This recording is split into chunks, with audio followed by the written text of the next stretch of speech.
Love जिहाद मामले में पिंकी अब न्याय के लिए सांसद से मिलकर अपने पति और जेठ की रिहाई के लिए मदद मांगने उनके आवास पर पहुंची, जहां सांसद ने एसएसपी से मिलकर अपनी बात रखने की बात कही। साथ ही ये भी सलाह दी कि किसी अच्छे वकील से मिलकर तुम अपने पति और जेठ की रिहाई के लिए अदालत में अपील करें। सांसद ने कहा कि जब लड़की बालिग है और अपनी मर्जी से शादी की है तो कुछ लोग इस मामले को धर्मांतरण का रूप देने की कोशिश कर रहे हैं। साथ ही 16 दिसंबर को एक निजी अस्पताल में पिंकी ने अल्ट्रासाउंड कराया। इस अल्ट्रासाउंड रिपोर्ट में पिंकी का गर्भपात होना आया है। आप सांसद एमपी साहब के आई हैं, क्या वजह, यहाँ तक क्यों आना पड़ा? सर हम परेशान हैं, हमारे हस्बैंड का नहीं पता चल रहा है। हम चाहते हैं कि हमारी मदद करें हस्बैंड को, कि तुम्हारा हमारी जैसे मदद करें। परेशान हैं, हमारी कोई सुनवाई नहीं हो पा रही है। हम चाहते हैं कि हस्बैंड हमारे जेठ जल्द से जल्द निकाले जाए वहाँ से। उनका पता नहीं है कहाँ है, वो कुछ नहीं पता चल रहा है हमें। अच्छा, आप कोई एक रिपोर्ट आपने वहाँ से नारी निकेतन और सरकारी अस्पताल से निकलने के बाद कराई जो आपको आपका ये साबित कर सके कि हाँ आपका एबॉर्शन हो गया है, करा दिया गया है? सर अभी कोई मैंने रिपोर्ट नहीं करा पाई। हमने मेडिकल वो अल्ट्रासाउंड कराया, उसमें हमारा अबॉर्शन की रिपोर्ट आई है, पर अभी हमने किसी के खिलाफ रिपोर्ट कुछ नहीं कराई है।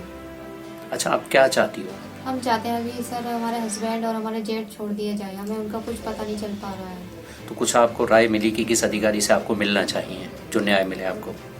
सर अभी हमें राय मिली है एसएसपी के यहाँ हमें रिपोर्ट करानी चाहिए और वकील वगैरह करना चाहिए। तो जो आपके ऊपर केस या आपके हस्बैंड पे जेठ पे केस लगाए हैं तो वो फाइनल होने चाहिए या बिल्कुल खत्म हो जाने चाहिए? वो बिल्कुल ख़त्म हो जाने चाहिए सर। हमारा कोई ऐसा नहीं, मैं बालिग हूँ, 22 साल की, अपनी मर्जी शादी कर सकती है। ये ज़बरदस्ती का केस रख रखा है हमारे ऊपर, ज़बरदस्ती करी जा रही है हमारे ऊपर। क्या आपने कागज नहीं दिखाए थे पुलिस को, अपने सब डॉक्यूमेंट्स? कुछ डॉक्यूमेंट्स दिखाए और सर हमारे डॉक्यूमेंट्स ओरिजिनल सारे जमा कर रखे हैं। हमें एक भी पेपर नहीं दिया गया। हमने अखबार में, न्यूज़पेपर में सब कुछ निकलवाया था। धर्म परिवर्तन भी हमने खुद अपनी मर्जी से करा है, सब कुछ अपनी मर्जी से करा है, जब भी हमारी किसी ने सुनी नहीं है। अच्छा, आपकी मम्मी एक बार फिर से बयान दे रही हैं पुलिस को आपके खिलाफ, वो क्या पता चला है कि पुलिस को ऐसा पता इस चला बारे है? में मुझे पता नहीं मम्मी ने क्या करा है क्या नहीं, पर मैं बालिग को अपनी मर्जी से शादी कर सकती हूँ, ये कानून को भी पता है। बालिग बच्चे शादी कर सकते हैं अपनी मर्जी से, कोई उसमें रोकथाम नहीं कर सकता उसमें। अच्छा, इस 22 साल की हूँ। बीच क्या आपके परिवार के किसी व्यक्ति से बातचीत होती रही है? नहीं सर, मेरी किसी से कोई बात नहीं हुई है। कोशिश नहीं की या बात नहीं हुई? सर बात ही नहीं हुई, मेरे पास फ़ोन भी नहीं है और मेरी बात ही नहीं हुई सर। मैं किसी से नहीं मिल पाई। मैं बस 14 तारीख को हॉस्पिटल से आई हूँ, जब मैं अपनी सास और जेठ से मिली उनके साथ आई हूँ, पर मेरे हस्बैंड का कुछ पता नहीं है सर। मैं चाहती हूँ आपके जैसे आपकी उससे पहले कुछ नहीं हुआ था मैम। हमारी मम्मी ने एप्लीकेशन या रिपोर्ट कुछ नहीं कराई थी सर। 6 महीने पहले जो शादी करी वो आपके घर वालों को पता है? मैं सब पता है, मेरा भाई भी आया था देहरादून में। मैंने शादी की है 24 जुलाई को, मैंने निकाह करा है आईएसपीटी आजाद कॉलोनी में। मैंने निकाह करा है मदरसे में, अपनी मर्जी से करा है। तो फिर एकदम माता की बात कैसे है?